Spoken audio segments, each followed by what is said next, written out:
Today I want to talk to you about a stylish solution that could be a total game changer for those with thin hair and who are experiencing hair loss.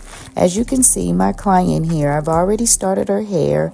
I did her braid pattern and I added a crochet cap as well as my custom made closure. Yes, I used my custom made closure because this is going to give her the most natural look in the front. I want it to look as natural as possible and to look like her natural scalp. This is the hair we are using. It's some crochet passion twist. The color is 1B gray ombre. Yes, and it is 12 inches long. I've already installed some of the crochets, as you can see here. I'm only crocheting mainly on the net and not her hair.